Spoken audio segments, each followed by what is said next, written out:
Assalamu alaikum students. This is the last topic of your chapter.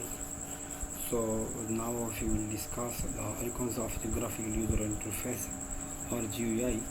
तो सबसे पहले जी हम बात करते हैं जी आइकन्स एक्चुअली होता क्या है और ग्राफिकल यूज़र इंटरफेस में आइकन्स क्या काम करते हैं।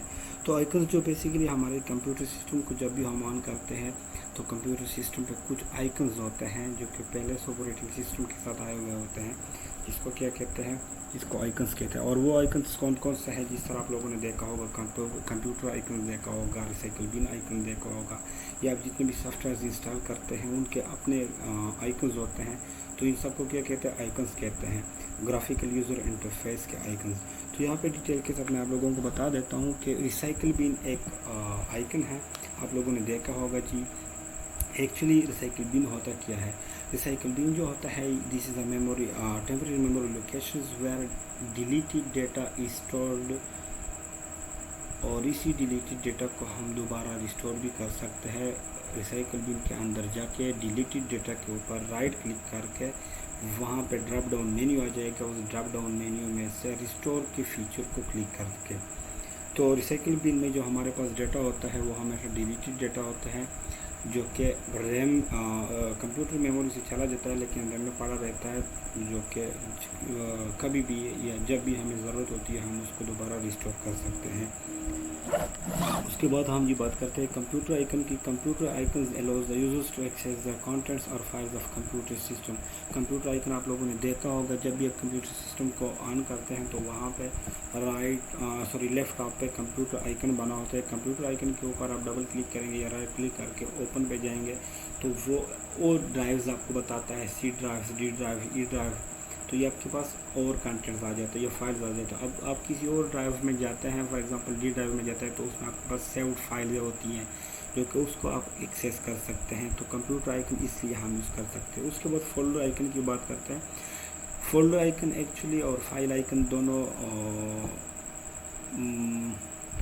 ऑलमोस्ट एक जैसे ही है। फोल्डर आइकन जो आप फोल्डर किसी भी फोल्डर को बनाते हैं तो उसका अपना आइकन होता है, येलो आइकन उसका होता है, तो इसको क्या कहते हैं, फोल्डर आइकन कहते हैं। अब folder icon is used to store the files and can have another folder inside it which is called sub folder. अब एक फोल्डर आप क्रिएट करते हैं तो उसी फोल्डर के अंदर आप एक और फोल्डर बनाते हैं, उसी फोल्डर के अंदर आप फाइलें रखते हैं, तो इसको क्या कहते हैं, सब फोल्डर्स कहते हैं।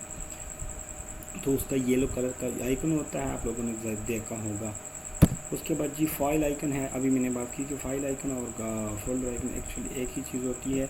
अब फाइल आइकन क्या होती है, ग्राफिकल यूज़र इंटरफेस के अंदर उसकी कुछ फाइल आइकन्स भी होती है। जिस तरह आप जिप फाइल को देखें या जिप फोल्डर्स को देखें, आप किसी भी फाइल को जिप करके वो एक फाइल बन जाती है, उनकी अपनी रार फोल्डर बन जाता है, तो उसको क्या कहते हैं, फाइल आइकन्स कहते हैं। Represented by icons which are known as the file icons.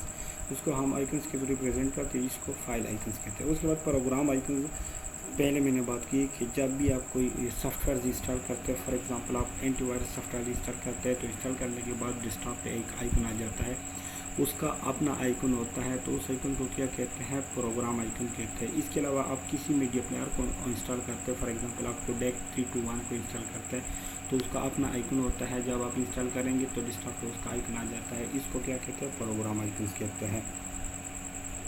उसके बाद शॉर्टकट आइकन्स, और शॉर्टकट आइकन्स भी आपने देखा होगा कि कोई भी शॉर्टकट आइकन को हम किस तरह रिप्रेजेंट करते हैं। एक आइकन बना होता है, उसके नीचे से एक एरो बना होता है, तो ये क्या कहते हैं, रिकॉग्निशन। इसके थ्रू हम रिकॉग्नाइज करते हैं कि ये this is shortcut icon. Shortcut icon are created to access a program quickly. किसी भी प्रोग्राम को क्विकली एक्सेस करने के लिए हम शॉर्टकट आइकन को यूज़ करते हैं। They have an arrow by which we can recognise their icon. जिस तरह मैंने अभी बात की कि उसके नीचे से एक एरो बना होता है, उसी एरो के थ्रू हम ये जान लेते हैं कि ये शॉर्टकट आइकन है। उसके बाद ये लास्ट टॉपिक जो है हमारे पास डेटा मैनेजमेंट। डेटा मैनेजमेंट क्या होता है ग्राफिकल यूज़र इंटरफेस के अंदर और ये क्यों ज़रूरी है। तो डेटा मैनेजमेंट जो है, डेटा मैनेजमेंट एक कंसेप्ट है कंप्यूटर सिस्टम के अंदर। आप लोगों के माइंड में ये बात होनी चाहिए कि डेटा मैनेजमेंट क्या होती है। अब डेटा मैनेजमेंट जो है, डेटा मैनेजमेंट कंप्यूटर सिस्टम के अंदर ऑपरेटिंग सिस्टम का एक फीचर है जो कि डेटा को मैनेज करता है, एक ऑर्गेनाइज्ड वे या ऑर्गेनाइज तरीके से कंप्यूटर मेमोरी के अंदर स्टोर करता है। Managing data means storing of data inside a computer memory in an organized way. जिस तरह मैंने अभी बात की कि एक ऑर्गेनाइज्ड वे से, ऑर्गेनाइज तरीके से, वो प्रॉपर तरीके से ऑर्गेनाइज करके एक डेटा को क्या काम करता है जी, स्टोर करता है। इस कंसेप्ट को क्या कहता है, डेटा मैनेजमेंट और मैनेजिंग डेटा। अब ये क्यों ज़रूरी है, कंप्यूटर सिस्टम के अंदर डेटा मैनेजमेंट क्यों ज़रूरी है? तो कंप्यूटर सिस्टम के अंदर ये इसलिए ज़रूरी है कि इसमें लूजिंग ऑफ डेटा या लॉसिंग ऑफ डेटा बहुत कम होता है, डेटा लॉस नहीं होता, इसमें इसकी पॉसिबिलिटीज़ बहुत कम होती है। उसके अलावा डेटा प्रोटेक्ट भी रहता है। तो आप लोगों का ये सेकेंड चैप्टर का लास्ट टॉपिक ये भी यहाँ पे खत्म हुआ। अगर आप लोगों का कोई भी क्वेश्चन है तो आप लोग वेब पोर्टल पे आके वहाँ पे मुझे ईमेल भी कर सकते हैं। उसके अलावा आप यूट्यूब चैनल के ऊपर वीडियो पे भी डायरेक्ट मुझे कमेंट कर सकते हैं, मैं वहाँ पे आप लोगों को आंसर कर दूँगा। Thank you very much.